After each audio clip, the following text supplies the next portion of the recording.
अथ श्री दुर्गा सप्तशती दूसरा अध्याय। मार्कंडेय ऋषि कहते हैं, पूर्व काल में देवताओं और असुरों में पूरे 100 वर्षों तक घोर संग्राम हुआ था। उसमें असुरों का स्वामी महिषासुर था और देवताओं के नायक इंद्र थे। उस युद्ध में देवताओं की सेना महाबली असुरों से परास्त हो गई।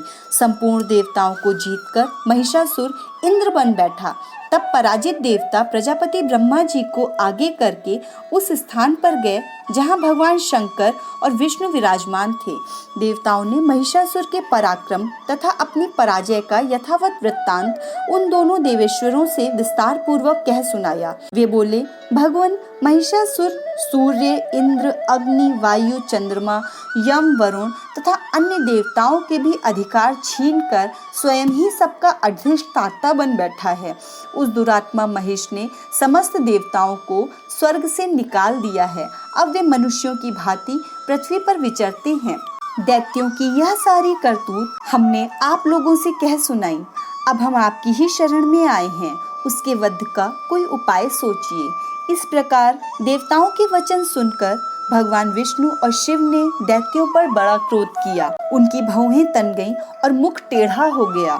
तब अत्यंत कोप में भरे हुए चक्रपाणि श्री विष्णु के मुख से एक महान तेज प्रकट हुआ। इसी प्रकार ब्रह्मा, शंकर तथा इंद्र आदि अन्यान्य देवताओं के शरीर से भी बड़ा भारी तेज निकला।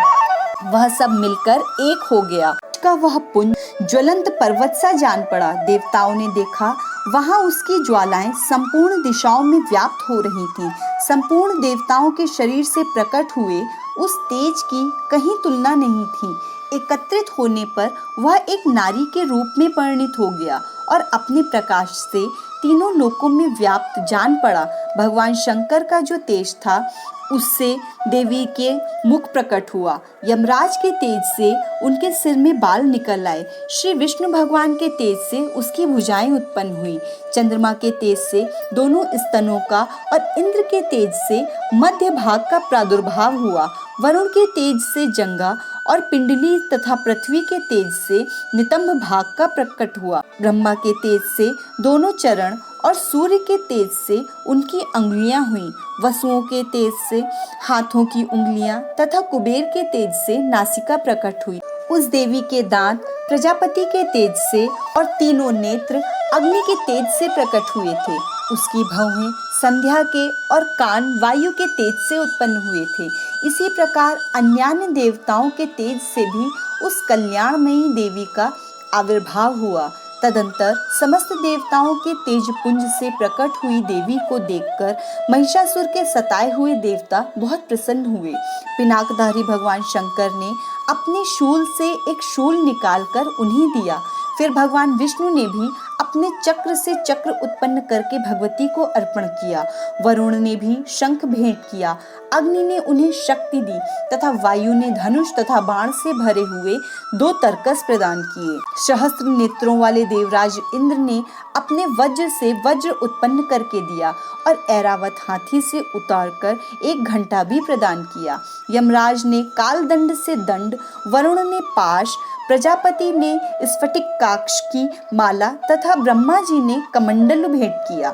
सूर्य ने देवी के समस्त रोमकूपों में अपनी किरणों का तेज भर दिया। काल ने उन्हें चमकती हुई ढाल और तलवार दी। क्षीर समुद्र में उज्ज्वल हार तथा कभी जीर्ण न होने वाले 2 दिव्य वस्त्र भेंट किए। साथ ही उन्होंने दिव्य चूड़ामणि, 2 कुंडल, कड़े, उज्ज्वल अर्धचंद्र, सब बाहुओं के लिए केयूर, दोनों चरणों के लिए निर्मल नूपुर, गले की सुंदर हंसली और सब अंगुलियों में पहनने के लिए रत्नों की बनी हुई अंगूठियां भी दी। विश्वकर्मा जी ने उन्हें अत्यंत निर्मल फरसा भेंट किया। साथ ही अनेक प्रकार के अस्त्र और अभेद्य कवच दिए। इनके सिवा मस्तक और वक्ष स्थल पर धारण करने के लिए कभी न कुम्हलाने वाले कमलों के मालाएं दी। जलाधि ने उन्हें सुर कमल का फूल भेंट किया। हिमालय ने सवारी के लिए सिंह तथा भांति भांति के रत्न समर्पित किए। धनाध्यक्ष कुबेर ने मधु से भरा पान पात्र दिया तथा संपूर्ण नागों के राजा शेष ने, जो इस पृथ्वी को धारण करते हैं, उन्हें बहुमूल्य मणियों से विभूषित नागहार भेंट किया। इस प्रकार अन्य देवताओं ने भी आभूषण और अस्त्र शस्त्र देकर देवी का सम्मान किया। तत्पश्चात उन्होंने बारंबार अट्टहास पूर्वक उच्च स्वर से गर्जना की। उनके भयंकर नाद से संपूर्ण आकाश गूंज उठा। देवी का वह अत्यंत उच्च स्वर से किया हुआ सिंहनाद कहीं समा न सका। आकाश उसके सामने लघु प्रतीत होने लगा। उससे बड़े जोर की प्रतिध्वनि हुई, जिससे संपूर्ण विश्व में हलचल मच गई और समुद्र कांप उठे। पृथ्वी डोलने लगी और समस्त पर्वत हिलने लगे। उस समय देवताओं ने अत्यंत प्रसन्नता के साथ सिंहवाहिनी भवानी से कहा, देवी तुम्हारी जय हो। साथ ही महर्षियों ने भक्ति भाव से विनम्र होकर उनका स्तवन किया। संपूर्ण त्रिलोकी को क्षोभग्रस्त देख दैत्यगण अपनी समस्त सेना को कवच आदि से सुसज्जित कर हाथों में हथियार ले सहसा उठकर खड़े हो गए। उस समय महिषासुर ने बड़े क्रोध में आकर कहा, यह क्या हो रहा है? फिर वह संपूर्ण असुरों से घिरकर उस सिंहनाद की ओर लक्ष्य करके दौड़ा और आगे पहुंचकर उसने देवी को देखा, जो अपनी प्रभा से तीनों लोकों में प्रकाशित हो रही थी। उनके चरणों के भार से पृथ्वी दबी जा रही थी। माथे के मुकुट से आकाश में रेखा सी खिंच रही थी तथा वे अपने धनुष की टंकार से सातों पातालों को शुद्ध किए देती थी। देवी अपनी हजारों भुजाओं से संपूर्ण दिशा को आच्छादित करके खड़ी थी। तदंतर उनके साथ दैत्यों का युद्ध छिड़ गया। नाना प्रकार के अस्त्र शस्त्रों के प्रहार से संपूर्ण दिशाएं उद्भासित होने लगी। चिक्षुर नामक महान असुर महिषासुर का सेनानायक था। वह देवी के साथ युद्ध करने लगा। अन्य दैत्यों की चतुरंगी सेना के साथ चामड़ भी लड़ने लगा। 60,000 रथियों के साथ आकर उद्रक नामक महादैत्य ने लोहा लिया। 1 करोड़ रथियों को साथ ले महाहनु नामक दैत्य युद्ध करने लगा, जिसके रोएं तलवार के समान तीखे थे। वह असिलोमा नामक महादैत्य 5 करोड़ रथी युद्ध में आ डटा। 60 लाख रथियों सहित घिरा हुआ बाष्कल नामक दैत्य भी उस युद्ध भूमि में लड़ने लगा। परिवारित नामक राक्षस हाथी पर सवार और घुड़सवारों सहित अनेक दलों तथा 1 करोड़ रथियों की सेना लेकर युद्ध करने लगा। बिडाल नामक दैत्य 5 अरब रथियों से घिरकर लोहा लेने लगा।